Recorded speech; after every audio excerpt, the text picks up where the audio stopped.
Everyone, কেমন আছো সবাই? আশা করি সবাই খুব খুব ভালো আছো। আবার একটা নতুন ব্লগ নিয়ে আমি পায়েল চলে আসলাম তোমাদের সামনে।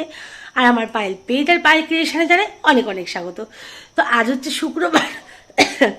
তো আজকে সকাল সকাল ব্লগটা স্টার্ট করলাম। তো আজকে উঠেছি অনেকটা সকালে, কারণ ছেলে চাকদা পড়তে চলে গেছে, ওর তো স্কুল খুলে গেছে। ও পড়ে ওর পিসিমণির বাড়ি যাবে, ওখানে স্নান টান করে খেয়ে দিয়ে ও স্কুলে চলে যাবে। আর আমি ওইদিকে কাজ গোছাচ্ছি, কারণ মেয়েরও ম্যাডাম ঢুকবে 10টায়। তার আগে কাজকর্ম কিছুটা সেরে নেব।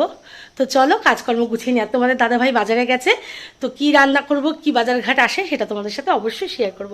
চলো দেখো, তোমাদের দাদাভাই বাজার থেকে আজকে 2 রকমের মাছ নিয়ে এসেছে। এটা কাতলা মাছ আর এটা হচ্ছে চুনো মাছ, মানে মায়া মাছ। আমি আনতে বলেছিলাম যে অনেক দিন ধরে মায়া মাছ খেতে ইচ্ছা করছে। তো ছোটো মাছটা তো আর কেটে দেয় না, মোটামুটি ঘন্টাখানিক লাগলেও মাছগুলো আমার কাটতে। এখন নুন হলুদ মাখিয়ে রাখবো, তারপরে সব রান্না হবে। আর এদিকে সবজি রয়েছে, পুঁই শাক করবো মাছের মাথা দিয়ে। তো চলো কাজগুলো সেরে নিই।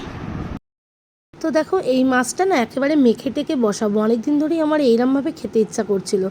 তো বেগুন কুচিয়ে নিয়েছিলাম, বেগুন আর আলু কুচিয়ে, টমেটো কুচিয়ে, তার সঙ্গে কিন্তু কাঁচা লঙ্কা, কাঁচা তেল আর একটু সানরাইজের সর্ষে গুঁড়ো পাউডার দিয়ে একসাথে মেখে জাস্ট কাঁচা তেল দিয়ে ওটা বসিয়ে দিয়েছিলাম। আর এদিকে আলু ভাজা করবো একটু, মেয়ে এখন ভাত খাবে দুটো তাই। আর বাইরে দেখো একদম রোদে রোদ। আর যেহেতু আমার মোবাইলটা ঠিক হয়ে গেছে, আরেকটা মোবাইল, সেই জন্য এখন গান ছাড়া আর আমার কোনো কিছুই ভালো লাগে না। সেই আবার আগের মতো গানের প্রতি নেশা। আর গান শুনতে শুনতে বেলাও যে কীভাবে কখন চলে যায় আমি নিজেও, মানে আমার কাজেরও অনেক ক্ষতি হয়ে যায়, কিন্তু তাও হলেও গান শোনা ছাড়তে আমি পারবো না। এমন এমনও গান আছে যেটা শুনতে শুনতে আমি নিজেই হয়তো গাইতে বসে গেলাম, এরকমও হয়েছে। যাই হোক, ওদিকে ছোটো কড়াইতে ওই মাছটা বসিয়ে দিয়েছি, চুনো মাছটা। আর এদিকে দেখো পুঁই শাক সেদ্ধ করা হয়ে গেছে। আর এখানে কিন্তু মাছের মাথাটা আমি ভেজে নিচ্ছি। আর একটু জাস্ট আদা আর 5 ফোড়ন, শুকনো লঙ্কা, তেজপাতা দিয়েছি তেলের ওপরে। আর আমি কিন্তু এই পুঁই শাকে মাছের মাথা দিয়ে করলে পেঁয়াজ টিয়াজ দিই না। এটাও প্রায় দেখো হয়ে এসেছে। পেঁয়াজ দিই না, পেঁয়াজ দিলে আমার খুব একটা ভালো লাগে না। আর কাতলা মাছটা দেখো, এটাকেও খুব সুন্দর করে সর্ষে পোস্ত বেটে টক দই দিয়ে, মানে একদম ওই করবো, দই কাতলা যেটা বলে সেইটা করবো। টিফিন বক্সে কিন্তু ভাপা করবো। এই দেখো ফাইনাল লুক, রান্নাগুলোর সমস্ত হয়ে গেছে। আর আজকে কিন্তু প্রচণ্ড কষ্ট হয়েছে রান্নাগুলো করতে গরমে। আর এই যে ফুলে একদম ঢোল হয়ে গেছে টিফিন বক্সে। আর টিফিন বক্সটা ছিল ছোটো। যাই হোক, তারপরে সব খাওয়া দাওয়া কমপ্লিট করে একটু শুয়েছিলাম। তারপর তোমাদের দাদাভাই প্রত্যেক দিনের মতো ফল কেটে হাজির। দোকানে যাওয়ার আগে তার মেয়ের জন্য, বউয়ের জন্য, ছেলের জন্য ফল কাটতেই হবে।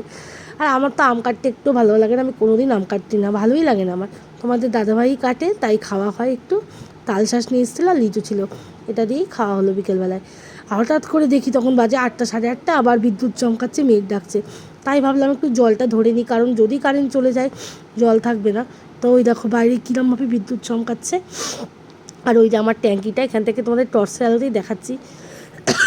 ওই ট্যাঙ্কিটা লোড করবো বলেই এখানে দাঁড়িয়ে আছি, মানে আলো মেরে দেখতে হচ্ছে যে ভরলো কিনা, তাহলে তো মোটরটা বন্ধ করতে হবে। বিশেষ করে অসুবিধা হয়ে হচ্ছে খাবার জলে, কারণ আমার ট্যাঙ্কিটা এমনি অনেক বড়। জলের ট্যাঙ্কিটা মানে আমার একদিন ভরলে মোটামুটি 1.5 দিন খুব ভালোভাবে হয়ে যায়, অনেকটা বড় করে করা পাটের ট্যাঙ্কি যেগুলো হয়।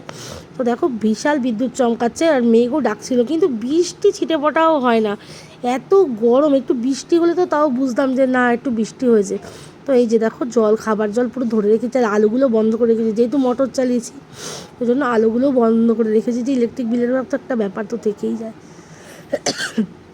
দেখি তাহলে কতক্ষণে ভরে, সেই জন্য অপেক্ষায় দাঁড়িয়ে আছে। যেহেতু মোটর মানে ট্যাঙ্কিটাও অনেকটা বড়, ওই জন্য ভরতে অনেকটাই সময় লেগে যায়।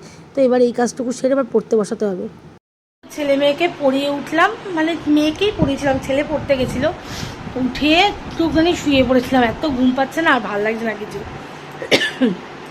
তো এখন রাতের খাওয়া দাওয়া হবে। মাছটা গরম দিয়েছি, রাতে মাছ দিয়েই খাবো, মানে কাতলা মাছটা যেটা দই কাতলা করেছিলাম। দাঁড়াও তোমাদেরকে একটু দেখাই। তো সেই মাছ ভাপাটা এখন গরম দিয়ে দিচ্ছি, এখন রাতে খাওয়া হবে। তো কেমন লাগলো অবশ্যই জানিও, লাইক কমেন্ট শেয়ার করো। চলো টাটা।